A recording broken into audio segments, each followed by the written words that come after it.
I'm Jeff Philbin, and if your favorite food group is dinner, well then you're in the right place. Today we're sampling something Swedish, authentic Scandinavian meatballs made from scratch with a homemade gravy. And we promise the assembly instructions won't feature an annoying cartoon man or require a little wrench to be able to do this.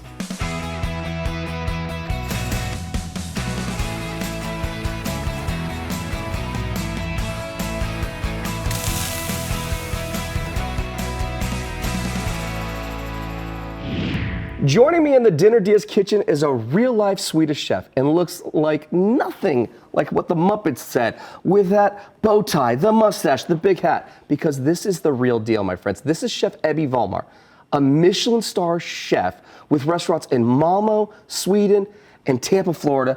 Welcome to the Dinner DeeAs kitchen. Welcome to Florida. I am just in like a trance right now because this is a real treat to have you here. Thank you. It's great to be here as well. So I'm going to teach you how to make my grandmother's meatballs. I absolutely love that because, you know, food has a story, and these are your grandmother's meatballs that we're all going to have the privilege of being able to enjoy. So what are the first few steps to get us going? Well, you have to start soaking the breadcrumbs and, well, soak it up with a little bit of milk to get it going. You want that to become soft. And then, important part is the beef and the pork meat. We need some secret spice, which is just for you. Allspice and cloves. Okay, so it brings out a nice little bit of warmth behind this then. And it's nothing like Italian meatballs, which is big and garlic and parsley and stuff in it. But this is the Scandinavian version. 2 pinches. I don't know how much that will be, but it will let us know if it's enough. All right. If you could help me to chop the onions up. I'd love to. 1.5 should be about the right amount. Okay. And I will go for an egg in there as well. So the whole trick is to find the right consistency of the meatballs. Now is this a good cut for you? Do you like it a little bit finer? Well, it's a good start, but try to make it even finer. Go even finer for you. Okay. Yes, chef. If it's too big of a lump, it will make the meatballs break up. Okay. Amateur mistake. We don't want that to happen. We don't want that to happen. Come on now. Absolutely not. Not with a Michelin star chef right next to me. Now, did I do this all right? Is this a good cut? It's good enough for TV. Let's say it like that. Okay. All right. That's good. That's a good start. Now, what do we do with these onions? So we're going to sweat them off a little bit in a little bit of butter. Okay. Because if we put them in raw from the beginning, they will break up the meatballs. Do Swedes like butter as much as Americans like butter? Well, I think we like it even more. For me, it's one of the base in all the cooking. It's an ingredient I can't cook without. I tried with olive oil, but I'm not Italian. I tried with all the other oils as well, but butter is the king of cooking. King of cooking is the butter. There you go. I love it. You can add that into. Straight in? Yes, please. Got it. Chef Ebby Volmar's recipe for his Swedish meatballs, or as they're known in Sweden, meatballs, is on our website, dinnerdeas.com. Scan the QR code in the corner of the screen to get to it and follow along at home. I would say they're more or less ready. Okay.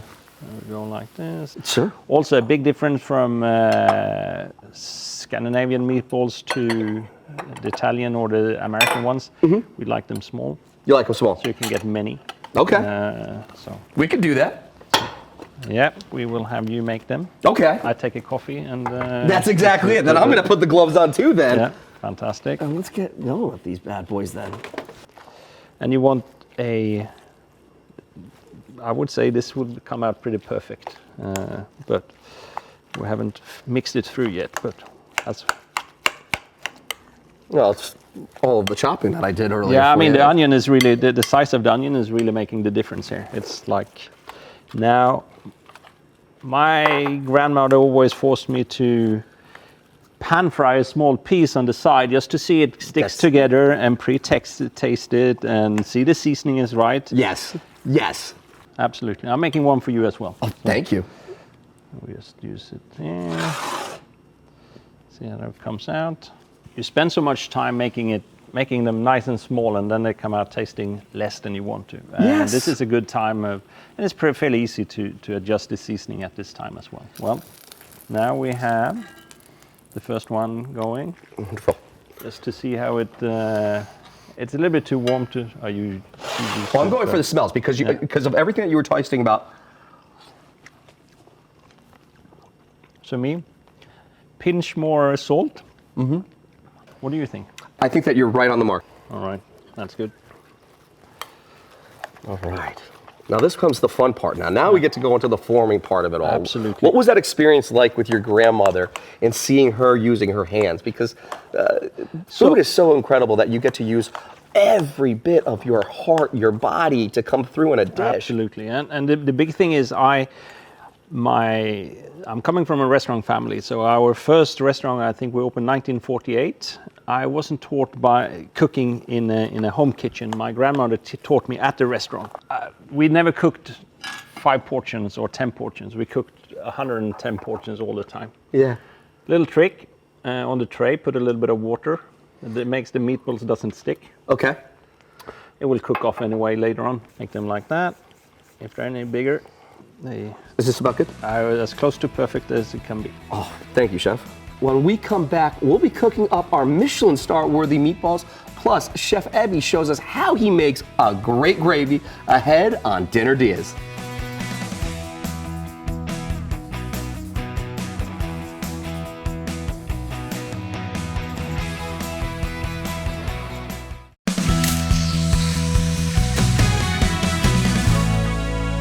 Welcome back to Dinner DeeAs. Today, we're making meatballs with Chef Ebby Volmar. His restaurant, Ebby, serves seasonal ingredients from fantastic Florida to essential Scandinavia. During the break, we started our side. We have a pan of potatoes bubbling away here. And before the break, we started on our meatballs made with soaked breadcrumbs, beef, pork, onion, egg, and allspice. Now they're ready to hit the pan. And I gotta ask you, since these are just a little bit smaller than their Italian or American cousins, how many would you make per person? Well, I would go for at least 15 for myself. 15 per person, then. 15 per person. My kind of guy. And then I will do another 5 for extra for the dinner, the night snacks sandwich. It's still skinny. It's still skinny, my friends. All right, I can't even do that, man, and I love that, but I can't even do that. But these are small. These are okay. So that's okay then. Yes. They Okay. should be all right for you. All right. So we're just gonna go into a hot pan, just a little bit of butter. A little bit of butter, yeah, not Okay. too much. They don't really soak up, so you can be generous with the butter, make Okay. it easier to caramelize them. Now we made them. This is a classic. They start small here, and the further you go, the bigger they become. But we made it good anyway. So I was following your lead. it was me as well. So I'm not just giving you the blame for it, but. When that comes up to beurre noisette, when it becomes a little bit caramelized, you can start adding the meatballs in. Okay. One by one. One by. And give it a little bit more temperature. And then we're going to cook them slowly. Now, my grandmother taught me to cook in a restaurant, not in a housewife's kitchen. So what we used to do, we used to pre-cook them in the oven and then cook them in a pan a little bit. Just to be able to get a little bit more of that flavor, just to be able to get a little bit more of that color, and then of course get the volumes up. Have to wait till it's hazelnut brown. All right, so we'll give this just a little bit more time. Patience is nothing that I'm Patience famous for. is a virtue. Yeah, it's nothing that I'm famous for. So it's. Neither am I. I've been working on that. That's been one of those things for me. Like I've learned how to do it. It's because of being a father. That's really where I had to learn that part. I agree with you. So now you see it's nice and caramelized. All right, so we're gonna go straight in. Please. And while you're doing that, I'm going to do the pickling. We have pickled cucumber and pickled green tomatoes, which is a classic for us. Okay. A little bit on the slower side, so move it away, and then you can move it back. And then just bring it back and forth with it. You got it, Chef. Let's see. So we do a pickling liquid with distilled vinegar. 1 cup distilled vinegar. Okay. 2 cups sugar.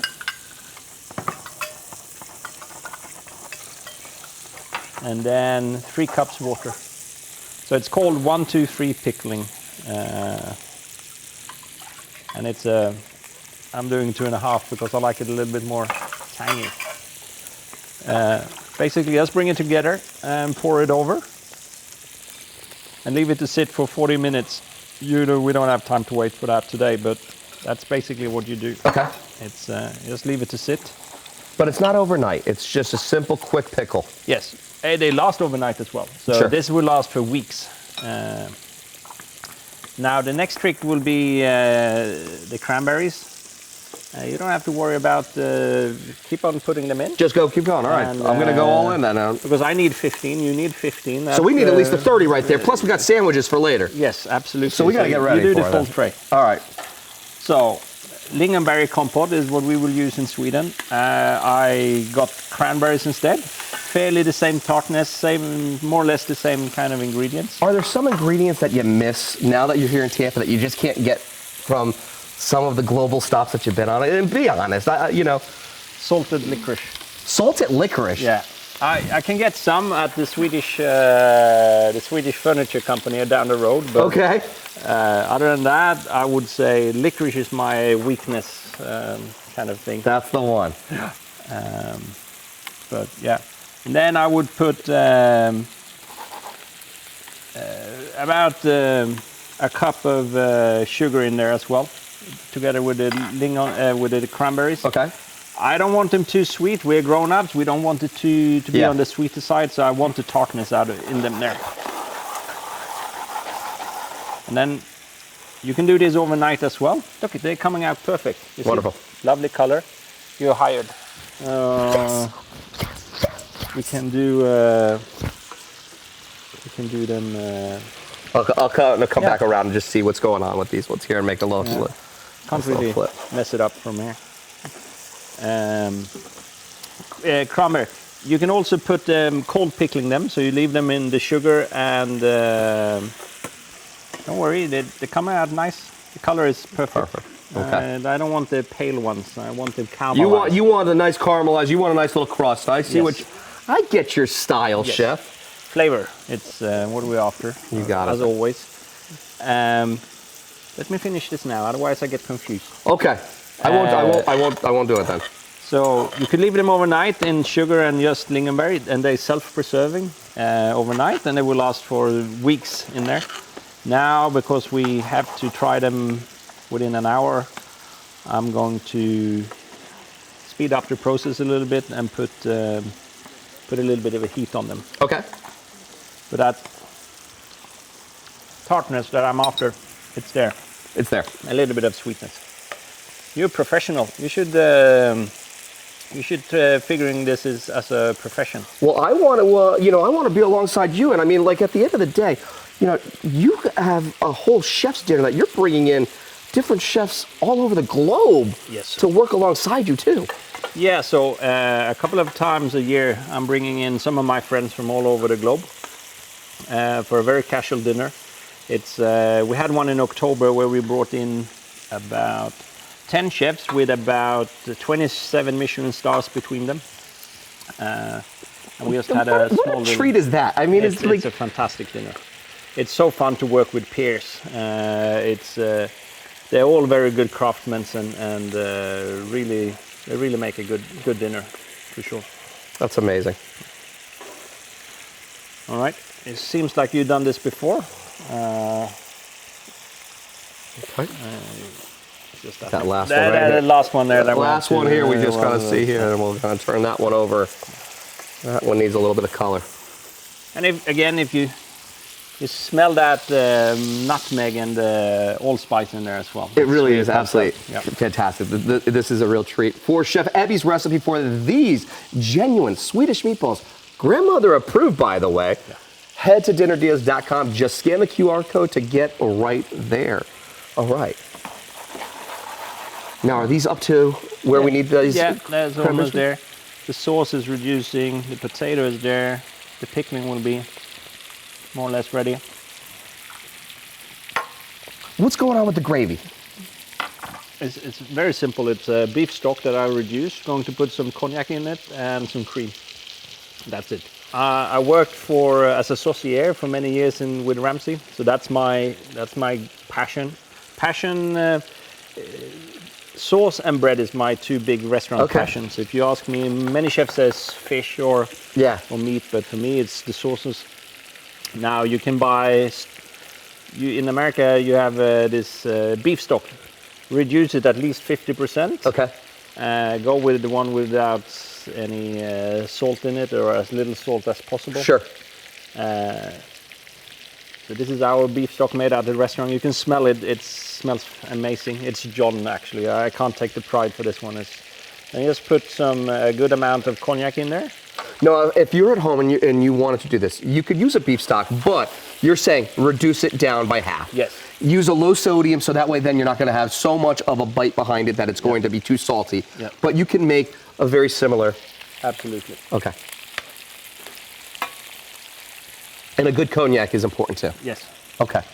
So we just added that straight in. Yeah.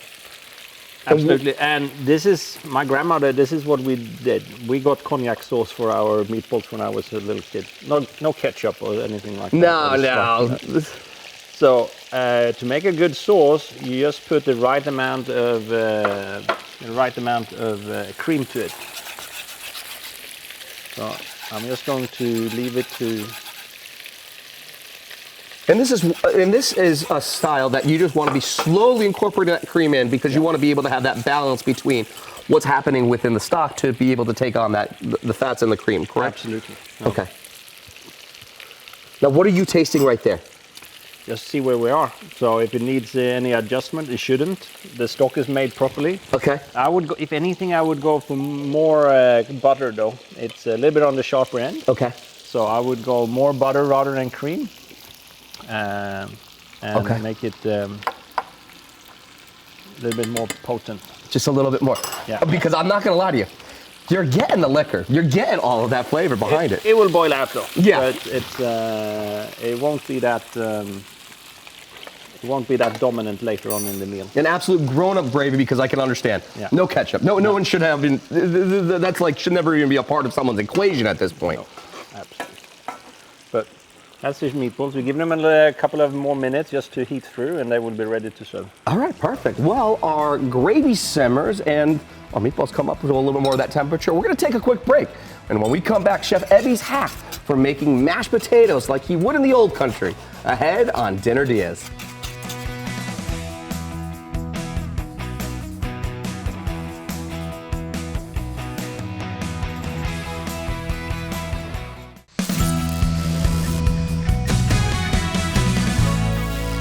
Welcome back to Dinner DeeAs, ideas for dinner for you from the best chefs in the world. And today we're joined by Chef Ebby Volmar, originally from Sweden, via London, Singapore, Mama in Sweden again, and now Tampa. And he's sharing his recipe for Swedish meatballs. Before the break, we started frying our meatballs and made our gravy using butter, flour, stock, cream, and cognac. And also, we have our potatoes, which we started earlier.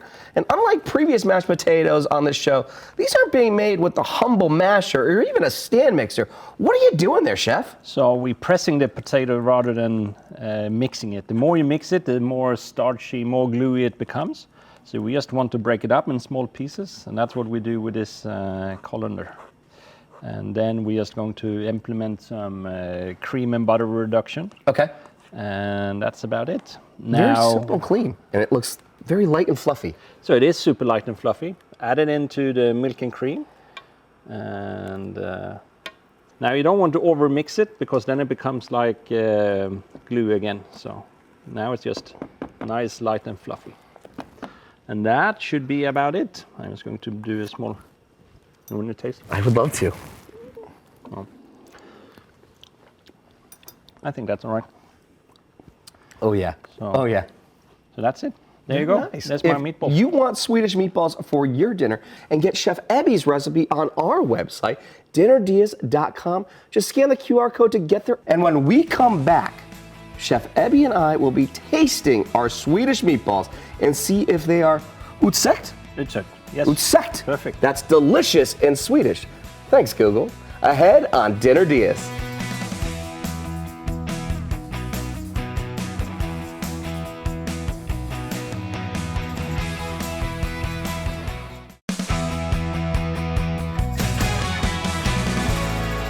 Welcome back to Dinner DeeAs. Today we've been making Swedish meatballs, or köttbullar, correct?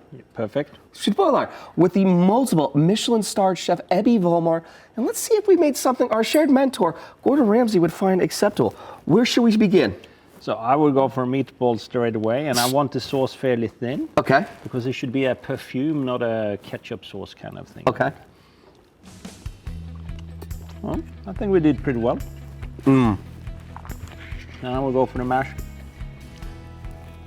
the pickles, and then I just dig in and eat everything.